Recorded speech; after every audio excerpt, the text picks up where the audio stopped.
Hi viewers, welcome to our channel. ప్రస్తుతం మనతో పాటు senior journalist Damoh Bala's sir ఉన్నారు. వారితో మాట్లాడదాం.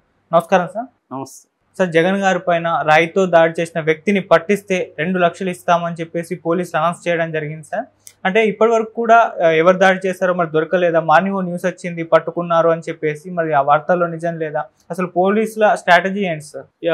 యాక్చువల్గా ఈ సంఘటన జరిగిన తర్వాత పోలీస్ కమిషనర్ 20 మందితో కూడిన ఒక టీంని, ఒక 6 టీములుగా ఫామ్ చేసి సిట్ని ఏర్పాటు చేశారు ఏసీపీ ఆధ్వర్యంలో. సో ఈ సిట్ ఇప్పుడు దీని మీద రకరకాలుగా పనిచేస్తుంది. యాక్చువల్గా ఇప్పటి వరకు అయితే ఉన్న ఐడియా ప్రకారం ఇది అజిత్ సింగ్ నగర్లో జరిగింది. అజిత్ సింగ్ నగర్ ఈ జరిగిన స్పాట్కి దగ్గరలో వివేకానంద స్కూల్ ఉంది, ప్రైవేట్ ఇన్స్టిట్యూట్. దాని పక్కన గంగానమ్మ గుడి ఉంది. ఈ గంగానమ్మ గుడి ఈ కాలేజ్ కావచ్చు లేదా స్కూల్ కావచ్చు, ఆ దగ్గర దాని నుంచి వచ్చినట్టుగా ఇప్పటివరకు దాన్ని ఒక సెక్యూరిటీ జోన్ లాగా క్రియేట్ చేశారు. సో అయితే మామూలుగా ఏం జరుగుతుందంటే, జనరల్గా ఏదైనా సంఘటన జరిగినప్పుడు ఆ ఏరియాలో ఎవరన్నా రౌడీ షీటర్లు ఉంటే వాళ్ళని అదుపులోకి తీసుకోవడం అనేది కామన్ ప్రాక్టీస్, పోలీసులు చేసే కామన్ ప్రాక్టీస్. అలాగా కొంతమంది రౌడీ షీటర్లని అదుపులోకి తీసుకున్నారు. అందులో ఒక అతని పేరు మాత్రం బోండా బొమ్మ కూడా చెప్తున్నాడు. వంకా సీను అనే ఒక రౌడీ షీటర్ని వాళ్ళు అదుపులోకి తీసుకున్నారు. అతన్ని బయట పెట్టాలి, అతని వాళ్ళే వైసీపీనే చేయించింది అనేది అతను తీసుకున్నాడు. అంటే రౌడీ షీటర్ల దగ్గర వైసీపీ అటాక్ చేశారని. సో అదే ఒకటి చేశారు. తర్వాత ఆ స్కూల్లోనే 25 సీసీటీవీల ఫుటేజ్ కూడా పోలీసులు తీసుకెళ్లారు. తర్వాత 3 సెల్ ఫోన్ టవర్స్ ఉన్నాయి ఆ పరిధిలో. 3 సెల్ ఫోన్ టవర్స్ పరిధిలో 20,000 ఫోన్లు యాక్టివ్గా ఉన్నట్టు గుర్తించారు. 20,000 ఫోన్లు డేటాని అనలైజ్ చేయడం అంత ఈజీ కాదు కదా ఇవాళ, దానికంతా టైం పడుతుంది. సో ఇప్పుడు ఏం చేస్తున్నారంటే, ఎవరైనా సెల్ ఫోన్తో వీడియోలు కానీ ఏమన్నా తీసారా, లేకపోతే వీడియో కెమెరాలు ఏమన్నా వాడారా అన్న యాంగిల్ నుంచి పోలీసులు ఏం చేశారంటే, కమిషనర్ ఒక ప్రకటన ఇచ్చారు. ఆ ప్రకటన ఏంటంటే, ఎవరి దగ్గర ఉన్న సెల్ ఫోన్ ఫుటేజ్ కానీ లేకపోతే వీడియో ఫుటేజ్, అంటే ఎవరు రాయి విస్తున్నారని తెలిసే విధంగా ఉంటే, ఆ ఫుటేజ్ ఉంటే మీరు మాకు అందిస్తే మేము 2 లక్షల బహుమతి ఇస్తాము, ప్లస్ మీ వివరాల్ని సీక్రెట్గా ఉంచుతాము అనేది ఆఫర్ ఇవాళ పబ్లిక్గా ఒక నోటీస్ ఇష్యూ చేశారు.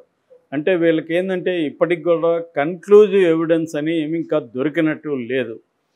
సో ఈ కన్క్లూజివ్ ఎవిడెన్స్ కోసం ఏం చేస్తున్నారంటే, ఇటువంటి ప్రకటన కూడా వాళ్ళు తీసుకుంటున్న చర్యల్లో ఇదొకటి అనమాట.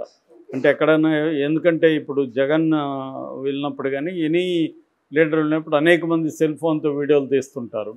సో అట్లా ఏమన్నా ఉన్నాయా, భయపడి వాళ్ళు ఇవ్వకుండా ఉంటే అలాంటి వాళ్ళ కోసం బహుమతి ఇస్తాము, ప్లస్ మిమ్మల్ని మేము సీక్రెట్గా కూడా ఉంచుతాము అన్న ఒక భరోసా ఇవ్వడం ద్వారా ఎవరైనా తీసుంటే వాళ్ళు భయపడకుండా ఇచ్చే అవకాశం ఉంది. 2 లక్షలు డబ్బులు వస్తాయని కూడా ఇచ్చే అవకాశం ఉంది. సో ఇది కూడా రొటీన్గా చేసే కార్యక్రమం. మామూలుగా ఇలాంటి క్రైమ్ జరిగినప్పుడు జనరల్గా పాజిబుల్ స్పాట్ ఏది అనేది చూస్తారు. అట్లా ఇప్పుడు పాజిబుల్ స్పాట్ని రౌండ్ ఆఫ్ చేస్తారు. ఇప్పుడు ఆ ఏరియాలో ఉన్న రౌడీ షీటర్లను కూడా పోలీసులు అదుపులోకి తీసుకొని విచారిస్తున్నారు. అంటే వాళ్ళ వేరబోర్డ్స్, ఈ సంఘటన జరిగినప్పుడు వాళ్ళకి ఏమన్నా ఎలిబి ఉందా, ఎక్కడున్నారు ఏంటి, అవన్నీ కూడా తీస్తారన్నమాట. అంటే ఎవరు చేసి ఉండొచ్చు. రెండోది ఏంటంటే, దీన్ని పోలీసులు ఎలా చేస్తున్నారు, రాయి విసురుంటే ఆ రాయి అక్కడేం దొరకలేదు, కింద పడిపోయిందా ఏం తెలియదు. అంటే జగన్కి తగిలింది, తర్వాత వెల్లంపల్లి శ్రీనివాస్కి తగిలింది, ఇద్దరికి తగిలింది.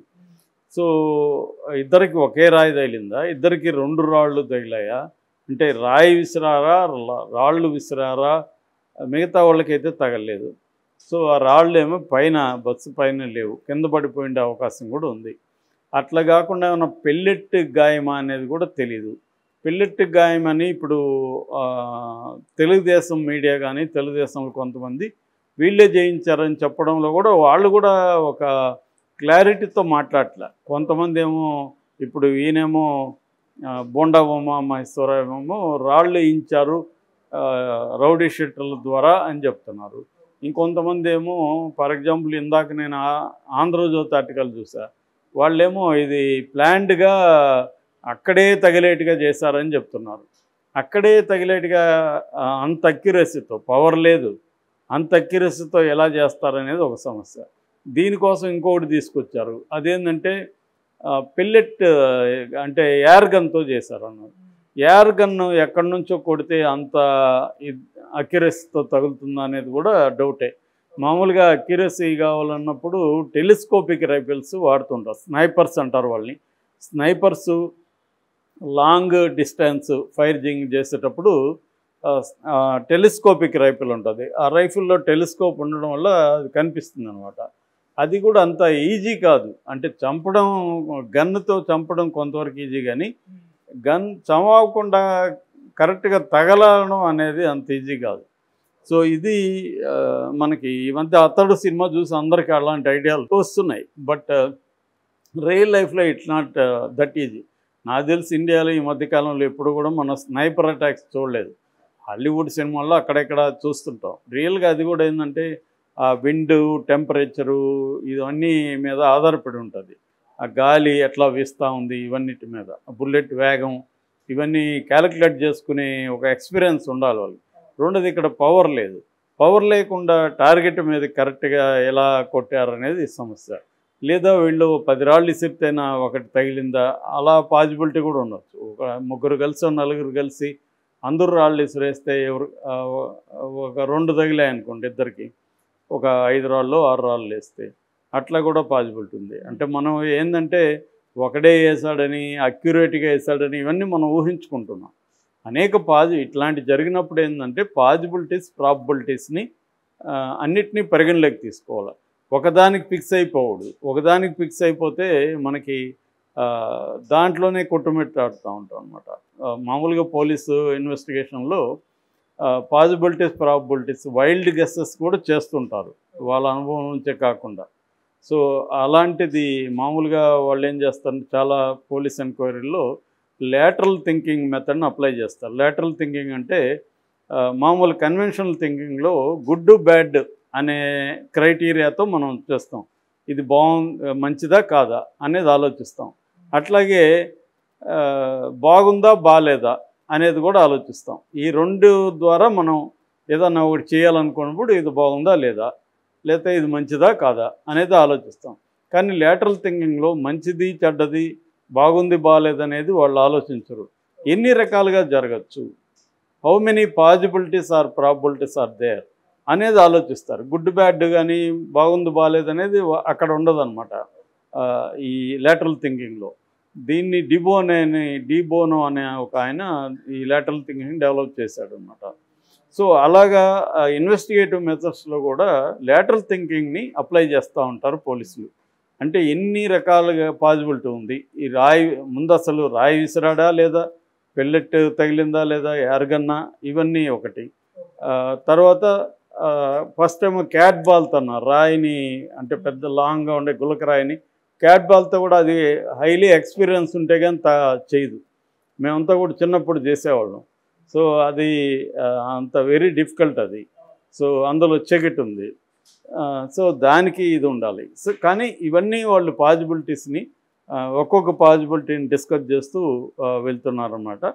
సో ఈ క్రమంలో ఏమన్నా వీళ్ళు సాధిస్తారనేది చూడాలి. ఏదేమైనా ఇది భద్రతా వైఫల్యంగా కేంద్రం కూడా గుర్తించిందని చెప్తున్నారు. అందుకని జగన్కి ఇప్పటి వరకు ఏమంటే అక్కడ నైట్ క్యాంప్ దగ్గర ఆక్టోపస్ విభాగం ఉంది. ఆక్టోపస్ అనే ఒక స్పెషల్ పోలీస్ విభాగం సెక్యూరిటీ ఉంది.